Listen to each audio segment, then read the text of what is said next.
Hi Mami Jan, thank you sa pag-follow. Sagutin kita. Paano po kapag Feb 2026 to May 2026 employed ako and then nag-resign na ako June 2026 which is wala na contribution. EDD February 2027 din. Paano na po mangyayari doon? Voluntary na ba lahat ng payment ko from Feb 2026? So check muna natin Mami kung may qualifying period ka pa. So I'm using SSS Maternity Benefits Calculator.com. Pwede kang mag-self-compute or pwede mo kong sundan. Punta ka lang dito sa site. And then, ilagay mo lang kung anong member type ka tsaka maternity case. So, let's say, kung from employed ka to voluntary and gusto mo pang mabayaran yung remaining qualifying period mo, so, pwede kang mag-change to voluntary. So, ang ilagay ko muna dito is voluntary, ha? And then, maternity case, normal delivery or CS delivery. And then, ang EDD mo is February.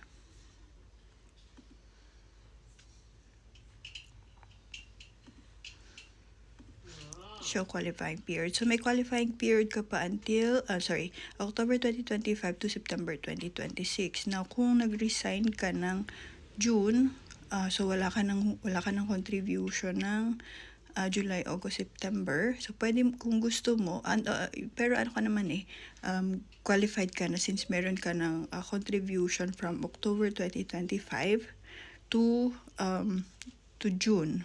Or I assume hanggang May lang yung may contribution mo. So, qualified ka na kasi ang minimum naman ni SSS at least 3 months posted contribution. Now, kung gusto mo pang i-continue, pwede naman i-update mo lang yung member status mo to voluntary or maghulog ka lang ng contribution. Make sure na naka-voluntary siya. Generate ka ng PRN and then under voluntary. And then, bayaran mo yung July, August, September. Pwede mo siyang i-quarterly payment. Ang June nun is on or before end of September. Yan. So, sa mga gusto po magpa-compute or magpa-estimate, comment lang your EDD, your month contribution, and your member type. Yan.